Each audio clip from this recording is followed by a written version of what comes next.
Our guiding light through times of trouble and confusion. Rush Limbaugh sorting it all out, making the complex understandable. So a raft of email reactions during the break. Rush, you've often talked about favorable and unfavorable. Even yourself, Rush, you've talked about how you couldn't survive without all the people listening to you who don't like you. Yes.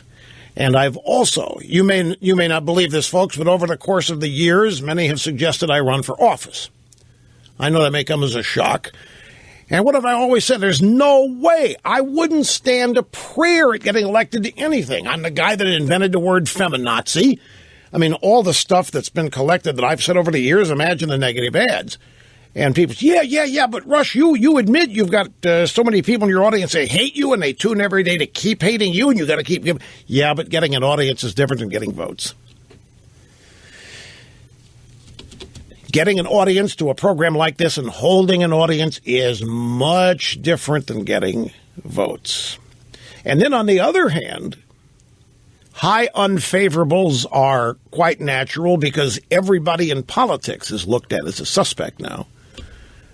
Just by virtue of the game. And one of the reasons for it, and there are many valid reasons for it, and Tucker Carlson writes about this today, and I've got it somewhere in my stack here.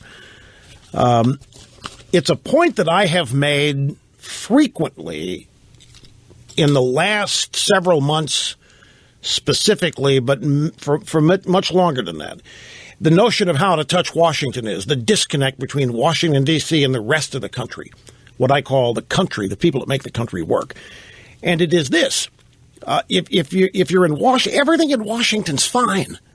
The unemployment rate's 3%. The per capita income there is way above average.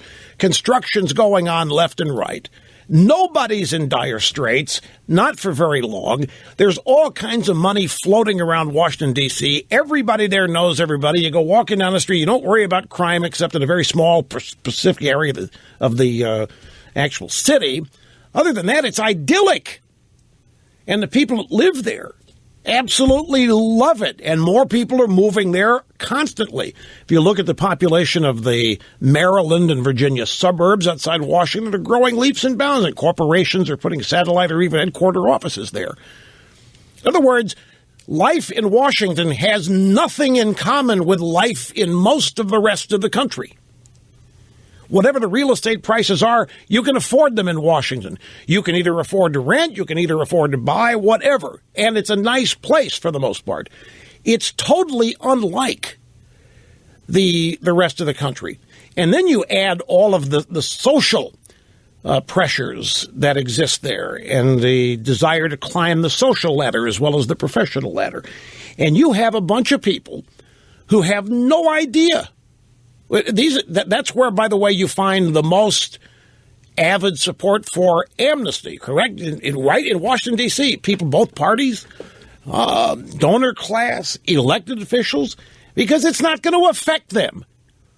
All of the illegal immigration that's happened up till now, they don't live near it. They're not impacted by it. They're not impacted by the unemployment circumstance. They're not impacted at all by the lack of career opportunities because the people that end up in Washington happen to go through a training program that is nothing more than the Ivy League universities.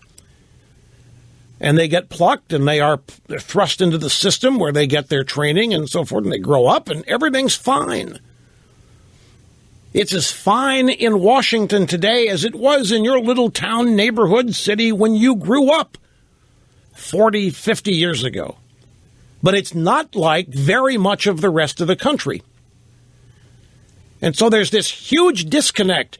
But the people in the rest of the country know full well that the people in Washington are out of touch, that there's this giant disconnect. So this idea that politicians, people that represent the political status quo, would have high unfavorable numbers is totally understandable.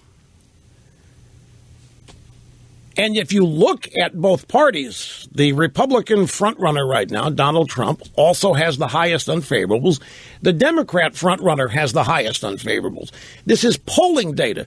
We haven't actually had a vote cast. That's why all of this stuff I'm telling you, it's possible that the polling data is going to be right on the money and there aren't going to be very many surprises, but I doubt that. I think it's just the opposite.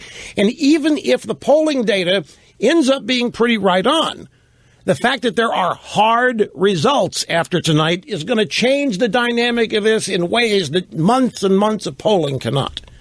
I'm just telling you so that you can be prepared for it. And you instinctively know this yourself. But the class differences, the economic differences that exist in Washington versus the rest of the country are widely known, widely understood. My point is that this anger at Washington is entirely valid. And people have made jokes about Congress since Congress was formed, and Will Rogers made a career out of making fun of Congress and elected officials. But in my lifetime, I've never seen it as intense. I've never seen it as deep and as institutional as it is. The level of distrust, the number of people, the millions of people who are convinced the entire system is corrupt, that think their votes don't matter. That's always been, you've always had people who think that. It's record numbers now. And I think, you get to this Detroit Des Moines Register poll. It's too many numbers here in this story. It's hard to follow numbers when you're listening to them. But the bottom line of one of the people now analyzing the Des Moines Register poll is that the projected turnout here is just way, way, way too high. And one of the things uncovered in the analysis is that there hasn't been a massive increase in brand new party registration either side in this contest, despite all this intensity out there. The media, because of the nature of their business and so forth, tends to make everything they're interested in the biggest and most important things in the country to everybody else. It's part of the arrogance and I think relative condescension that the people in Washington, in the media, whatever they think is fascinating, they think everybody else is fascinated to the same degree. And whatever they think about things from issue to issue, they think a majority of Americans agrees. And I'm telling you, the disconnect is such that that isn't the case. I just think there's a potential here for a few surprises here tonight. And not just here. When you get into New Hampshire, we'll find out. It won't be long now.